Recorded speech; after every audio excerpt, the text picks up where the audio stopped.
But I know for sure cabinet secretaries in the William Ruto government are just flower girls. The power of the pen and the power of the money is with the PSs. Okay. The only voice we had left, the bold voice that we had left, was Rigathi Gachagua. And Wamuchomba. And so, of course, you've been very vocal on a lot of national issues. Yeah. And so we felt like we have been exposed. Okay. How is it at the mountain? Because the impeached deputy president said the mountain has shifted. How big is this shift from where you sit? Big. Very big. Big enough to upset? The beauty about the mountain is that we are not liars. Yes. When we say we are annoyed, we don't pretend. And by the way, we are never quick to, show our emotions in terms of if we are not happy with you, we don't show you. We don't throw stones. We just keep quiet and wait for our time.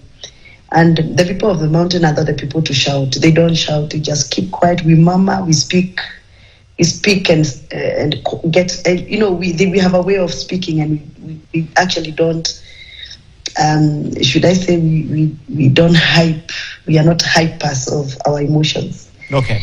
But I can tell you the last nail on the coffin was the impeachment of the deputy president, Rigathi Gachagua, who, by the time he was kicked out of government, he had pronounced himself against the projects, like I've explained, the promises that were not kept, the abandonment of a lot of projects, and the unfulfillment of the projects and the promises around the project, development projects. And so, and people are displeased, and that is why you can see a lot of displeasure gestures. Okay. And anybody telling me that the mountain is intact is lying to himself. Okay. I'd like to ask you. The people of the mountain are resolute. We make a complete resolute to dissociate ourselves from failures and lies. First of all, the reason why we supported him to become the deputy president, not because really he was a performer more than others. Remember, we served with him in the same parliament, last parliament. It doesn't mean that he performed better than some of us, but we believed he's the only person who could face William Ruto and tell him when he's off curve. Mm-hmm. He's the only person who could actually stand and advocate for the rights of Kenyans, not only from the mountain, but for the rights of Kenyans. He's the only person who was bold enough to actually tell the president, this is right and this is wrong. And therefore, I don't think people like him for being a performer, but people like him because he had the guts to tell his boss. Okay. And that is what his boss didn't like. And I think his boss is not used to be told to receive those kind of comments, and that's why he felt like he didn't need such a person near him. People follow him not because of anything else, but because he's a bold. By the way, people of the mountain love people who are bold. We love leaders who are heroes in terms of, standing for what is right. If you read the history of Mau Mau's, you read the history of the Mau Mau fighters, the freedom fighters, our heroes are not cowards. And we treasure forthrightness. Okay. That's who we are.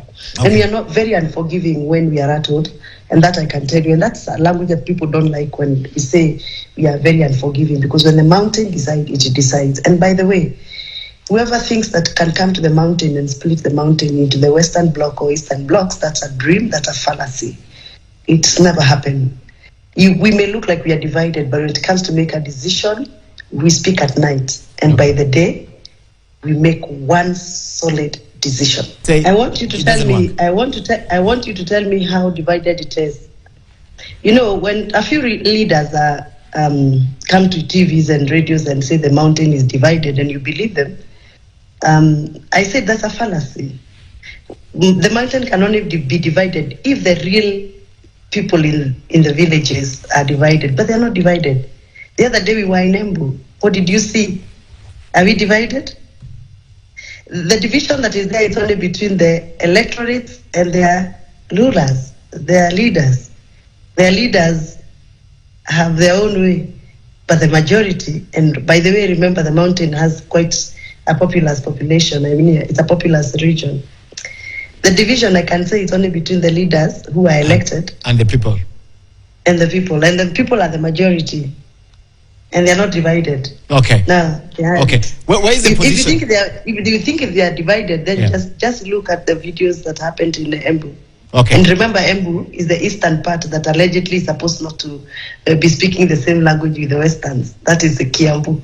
That's my next question. That's my next question. Yeah. Then, where is the place of the current deputy president in this equation? And can he galvanize the mountain behind President William Ruto? Do you think he has that opportunity to bring back the mountain? Which deputy president are you talking about? The current deputy president.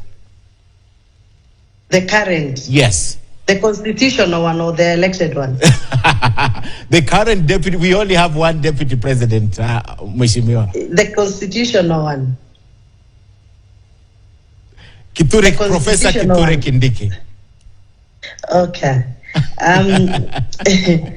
I didn't want to discuss personalities here because I'm not personality. I'm just asking if you think he has a hold on the mountain and the mountain feels rewarded. I think because you're a political reporter, I would want to refer you to what happened in Embu. Then you will answer that question.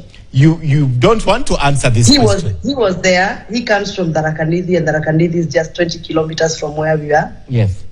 And you could see the kind of reception he received versus what Rigathi Gachagua and myself and others received. Then that will tell you whether he has an impact or not.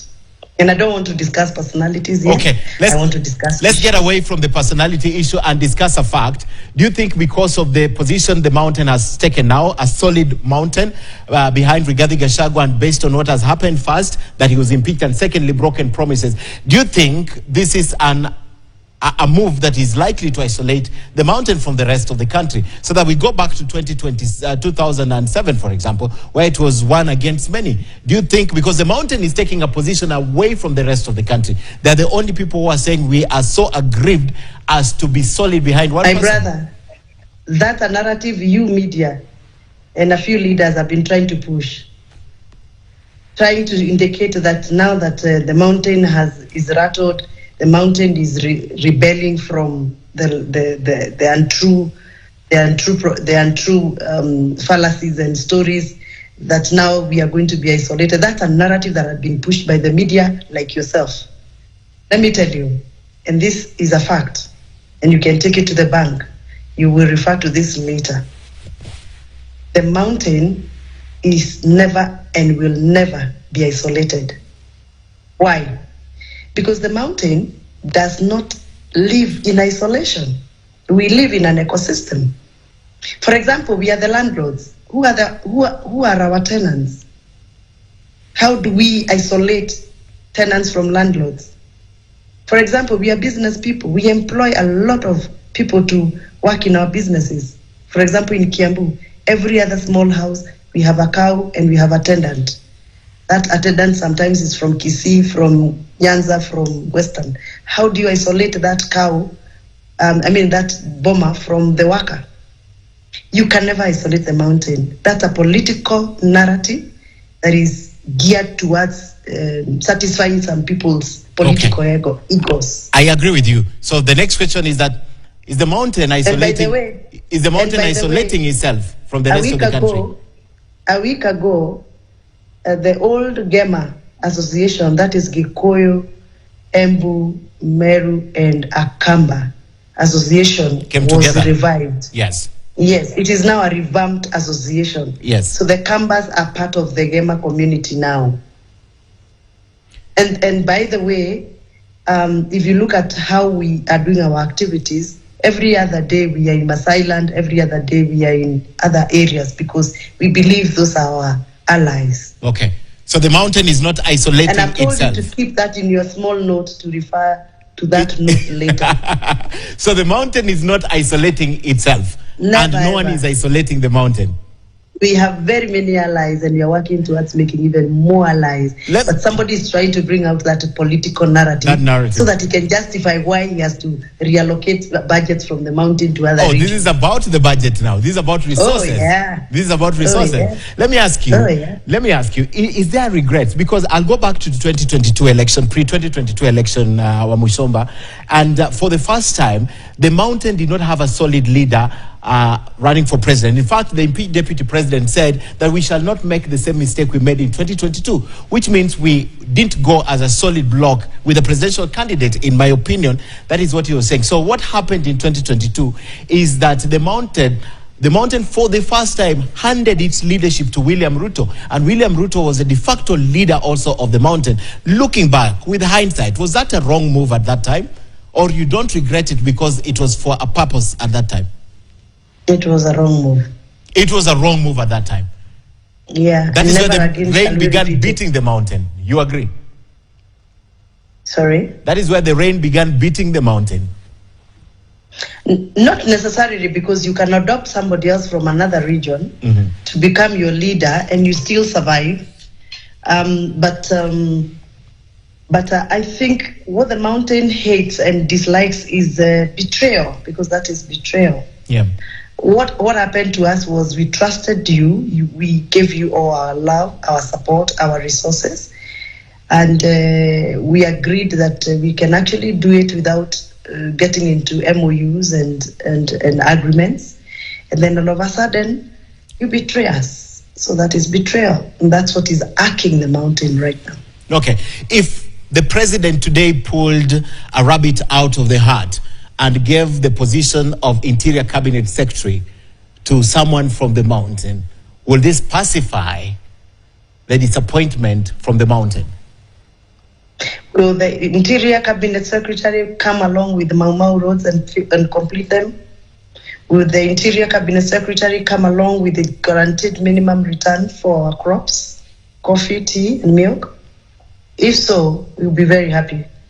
But I know for sure cabinet secretaries in the William Ruto government are just flower girls. The power of the pen and the power of the money is with the PSs. Okay. So whether you give us the cabinet secretary position or not, it's not going to change the equation. Okay.